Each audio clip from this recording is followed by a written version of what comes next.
शुभ संध्या पिला माने आउ केमती अच्छो। बोर्ड परीक्षा तो पाखे आसला, प्रिपेरेशन ठीक भाव चली निश्चित भाव में। तो आज आम भूगोल प्रथम विषय प्रथम पाठ संबल और ताहार विकास विषय में पढ़ेगा। प्रथमे देखिबा संबलर प्रकार भेद केते तार प्रकार भेद 8टी भाग विभक्त कराଯାଇଛି। प्रथमे मालिकाना अनुसारे, प्रकृति अनुसारे, उत्पत्ति अनुसारे, व्यवहार अनुसारे, परिमाण अनुसारे, विकासर स्तर अनुसारे, भरण अनुसारे और बंटन अनुसारे। मालिकाना अनुसारे संबल को 4 भाग विभक्त कराଯାଇଛି। गोटे है व्यक्तिगत, गोष्ठीगत, जातीय और अंतर्जातीय। प्रकृति अनुसारे संबल को 3 भाग विभक्त कराଯାଇଛି। प्राकृतिक, सांस्कृतिक और मानवीय संबल। उत्पत्ति अनुसारे संबल को 2 भाग विभक्त कराଯାଇଛି। जैव और अजैव संबल। से भली व्यवहार अनुसारे संबल को 2 भाग विभक्त कराଯାଇଛି। गोटे है सरंती और असरंती संबल। परिमाण अनुसारे संबल को 2 भाग विभक्त कराଯାଇଛି। गोटे प्रथमटी है पूरणीय संबल और द्वितीयटी अपूरणीय संबल। विकासर स्तर अनुसारे संबल को 4 भाग विभक्त कराଯାଇଛି। कौन कौन ना गच्छित संबल, भंडार, विकसित संबल और संरक्षित संबल। भरण अनुसारे संबल को 2 भाग विभक्त कराଯାଇଛି। गोटे नवीकरण योग्य और गोटे नवीकरण अयोग्य संबल। तापर शेष रहा बंटन अनुसारे। बंटन अनुसारे संबल को 2 भाग विभक्त कराଯାଇଛି। गोटे है स्थानीय संबल और गोटे सर्वत्र सुलभ संबल। प्रथमे आमे जिबा एमसीक्यू उपर संभावित प्रश्नोत्तर प्रश्न गुड़िक मध्य 1 मार्क विशिष्ट प्रश्न आम आलोचना करिबा। राजनैतिक अनुष्ठान केउ संबलर अंतर्गत? सठिक उत्तरटी है गोष्ठीगत संबल। 12 नॉटिकल माइल प्राय केते किलोमीटर सह समान ना 22.2 किलोमीटर। अच्छा, संबलर स्रष्टा किए कहल पिले? मनुष्य को आम संबलर स्रष्टा बोली कहवा। 4 नंबर प्रश्न आसिला समुद्र उपकूलर अर्थनैतिक अंचल यथा EEZ जोटा को आम कहूचे अर्थात 200 नॉटिकल परवर्ती अंचल कहार कर्तृत्व थाए? उत्तरटी है विश्व जातिसंघर कर्तृत्व थाए। 5 नंबर आसिला प्राकृतिक संबल और परिवेशर संरक्षण पाई भारत केबे रियो डी जेनेरो विश्व बैठक में जोग देथिला? उत्तरटी है 1992 मसीहा। तापर आमे जिबा 2 मार्क विशिष्ट प्रश्नोत्तर को जिबा। एथिरे आसिला पार्थक्य दर्शाओ। कौन ना जैव संबल और अजैव संबल मध्य पार्थक्य दर्शाओ। प्रथमे आमे जैव संबल काहाकू कहिबा? काहाकू जैव संबल कहिबा ना जैवमंडलर अंतर्गत समस्त सजीव वस्तु को आमे जैव संबल कहिबा। समस्त सजीव वस्तु को जैव संबल कहिबा। उदाहरण कौन? मनुष्य, प्राणी, उद्भिद, अणुजीव, पशुपक्षी, माछ इत्यादि। अजैव संबल उदाहरण कौन कौन रहिला ना प्रकृति रे थिबा समस्त अजैव बा निर्जीव वस्तु को अजैव संबल आमे कहिबा। उदाहरण स्वरूप भूमि, शिला, जल, मृत्तिका और खनिज पदार्थ। तापरे आ गोटे प्रश्न आसिला पूरणीय संबल आउ अपूरणीय संबल मध्य पार्थक्य कौन? एमिते पार्थक्य दर्शाओ पड़ी पारे।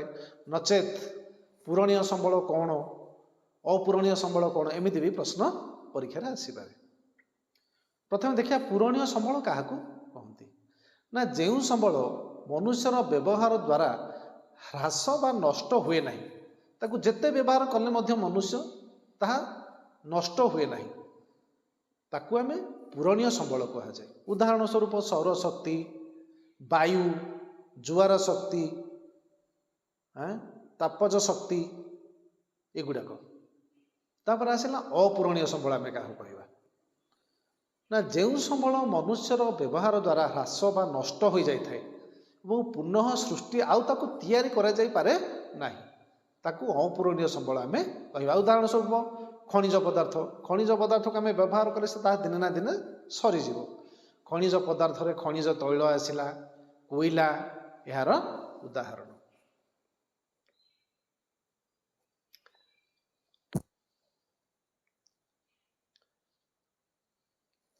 ତାପରେ ଆମେ ଯିବା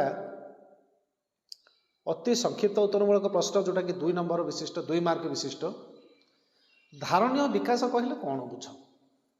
ଧାରଣୀୟ ବିକାଶ ସମ୍ବଳ ବିନିଯୋଗର ଆବଶ୍ୟକତା ତଥା ଆଗାମୀ ବଂଶଧରଙ୍କ ପାଇଁ ସେଗୁଡ଼ିକ ସଂରକ୍ଷଣ ମଧ୍ୟରେ ସନ୍ତୁଳନ ରକ୍ଷା କରିବା, ତାକୁ ଆମେ ଧାରଣୀୟ ବିକାଶ ବୋଲି କହିବା। ଏହାର ବିଶେଷତ୍ୱ କ'ଣ ନା ପୃଥିବୀର ସମସ୍ତ ଜୀବଜନ୍ତୁଙ୍କ ପ୍ରତି ଆମେ ସମ୍ମାନ ଓ ଯତ୍ନଶୀଳ ହେବା। ଦ୍ୱିତୀୟରେ କ'ଣ 3 ନମ୍ବରରେ କ'ଣ ନା ମନୁଷ୍ୟର ଜୀବନ ଧାରଣର ମାନରେ ଉନ୍ନତି ଆଣିବା।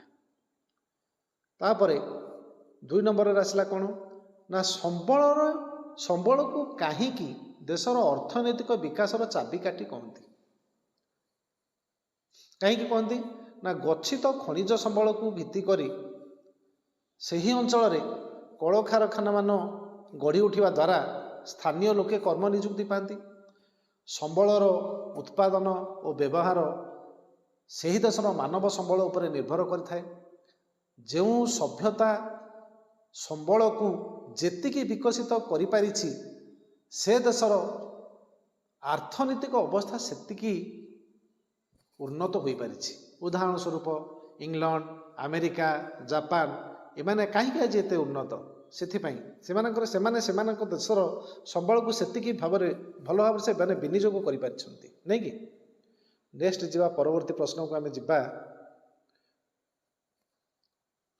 ସମ୍ବଳ ସଂରକ୍ଷଣ କହିଲେ କ'ଣ ବୁଝ ଆଉ ଉତ୍ପତ୍ତି ଅନୁସାରେ ଏହାର ପ୍ରକାରଭେଦ ସମ୍ପର୍କରେ ଆଲୋଚନା କର। ଆମେ ସମ୍ବଳକୁ କିଭଳି ସଂରକ୍ଷଣ, କ'ଣ ସମ୍ବଳ ସଂରକ୍ଷଣ କ'ଣ? ସମ୍ବଳର ସଯତ୍ନ ବିନିଯୋଗ ତଥା ନବୀକରଣ ପାଇଁ ଆମେ ଯଥେଷ୍ଟ ସମୟ ଦେବା, ତାକୁ ଆମେ ସମ୍ବଳ ସଂରକ୍ଷଣ କହିବା। ତାପରେ କ'ଣ ପ୍ରଶ୍ନ ଦେଇଛି ନା ଉତ୍ପତ୍ତି ଅନୁସାରେ ଏହାର ପ୍ରକାରଭେଦ ଆଲୋଚନା କର କହିଛି। ଉତ୍ପତ୍ତି ଅନୁସାରେ ହେଉଛି ସମ୍ବଳକୁ 2 ଭାଗରେ ବିଭକ୍ତ କରାଯାଇଛି, ଯଥା ଜୈବ ସମ୍ବଳ ଓ ଅଜୈବ ସମ୍ବଳ। ଜୈବ ସମ୍ବଳ କ'ଣ ନା ପରିବେଶରେ ଥିବା ସମସ୍ତ ପ୍ରାଣୀ, ଉଦ୍ଭିଦ ଜଗତକୁ ଜୈବ ସମ୍ବଳ ଆମେ କହିବା।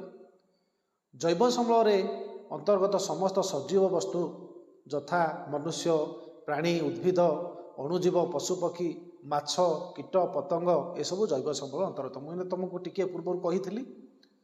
ଅଜୈବ ସମ୍ବଳ କ'ଣ ନା ପରିବେଶରେ ଥିବା ସମସ୍ତ ଅଜୈବ ବା ନିର୍ଜୀବ ବସ୍ତୁ ଯଥା ଭୂମି, ଶିଳା, ଜଳ, ମୃତ୍ତିକା, ଖଣିଜ ପଦାର୍ଥ ଇତ୍ୟାଦି ଅଜୈବ ସମ୍ବଳ ଅନ୍ତର୍ଗତ। ଏହି ସମ୍ବଳ ମାନବର ବାସଗୃହ ନିର୍ମାଣ, ଦେଶର ଅର୍ଥନୈତିକ ପ୍ରଗତିରେ ସହାୟକ ହୋଇଥାଏ। ତାପରେ ଆମେ ଯିବା 4 ମାର୍କ ବିଶିଷ୍ଟ ପ୍ରଶ୍ନୋତ୍ତରକୁ। ଭରଣ ଅନୁସାରେ ସମ୍ବଳର ପ୍ରକାରଭେଦ ଆଲୋଚନା କର।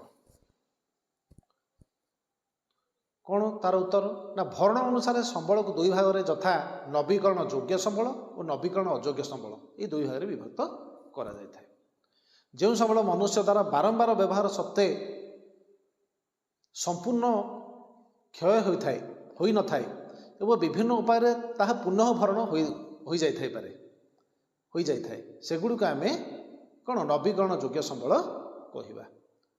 ଆଉ ଯେଉଁ ସମ୍ବଳ ଗୁଡ଼ିକ ମନୁଷ୍ୟ ଦ୍ୱାରା ବାରମ୍ବାର ବ୍ୟବହାର ହେବା ଯୋଗୁଁ ସମ୍ପୂର୍ଣ୍ଣ ଭାବରେ କ୍ଷୟ ହୋଇଯାଏ ଏବଂ ପୁନଃ ଭରଣ ହୋଇପାରେ ନାହିଁ, ସେଗୁଡ଼ିକୁ ଆମେ नवीकरण अयोग्य संबल बोली कहवा।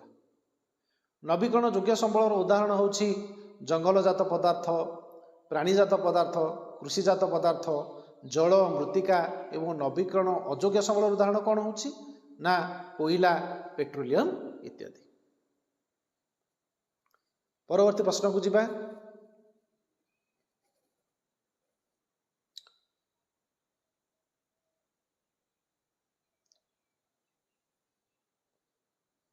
मालिकाना सत्वाधिकार भित्ति संबलर विभागीकरण कर और प्रत्येक श्रेणी संबंध में आलोचना कर। मालिकाना अनुसार संबल को व्यक्तिगत, गोष्ठीगत, जातीय और अंतर्जातीय ये चारि भाग में विभक्त करा जायछि। प्रथम देखिए व्यक्तिगत संबल कौन ना निज अधीन रे निज अधिकार रे थिबा रहिथिबा संबल यथा चाष जमी, गृह, रोपण कृषि भूमि, पुष्करिणी, कूप इत्यादि व्यक्तिगत संबल अटे। गोष्ठीगत माने कौन से गोटे गोष्ठी अधीन जो संबल थाए, मानकर गोटे ग्राम, से गाँव अधीन गोटे जंगल रही, से जंगल से गाँव प्रत्येक व्यक्तिଙ୍କର अधिकार रही, से गोष्ठीगत संबल आम कह। गोष्ठी थिबा समस्त व्यक्तिଙ୍କର समूह मालिकाना जोटा रही थाए स्थावर अस्थावर संपत्ति यथा गोचर भूमि है, श्मशान, पुष्करिणी, कूप, आमोद प्रमोद उद्यान, चित्त विनोदन केन्द्र, खेल पड़िया इत्यादि यही संबलर अंतर्गत। तापर आसला जातीय संबल। कौन जातीय संबल ना देशर भौगोलिक सीमारेखा मध्य थिबा समस्त प्राकृतिक, सांस्कृतिक और मानव संबल को जातीय संबल बोली आम कह। यथा रास्ताघाट, केनाल, रेलपथ, खनिज पदार्थ, जल अरण्य और वन्यप्राणी इत्यादि। हाँ सेमती अंतर्जातीय संबल कौन ना अंतर्जातीय अनुष्ठान द्वारा परिचालित होउथिबा संबल को आम अंतर्जातीय संबल कहवा। समुद्र उपकूलर अन्यान्य आंतर्जातिक अंचल ठारू 370 किलोमीटर बा 200 नटिकाल माइल परवर्ती अंचल थिबा सामुद्रिक संबल यार अंतर्गत। हेले आज जहाँ आलोचना कले सेगुड़ा टे मन रखिब और बारंबार यह देखिब। आज एतिकी पुणी देखा हब आगामी अध्याय रहिली। धन्यवाद।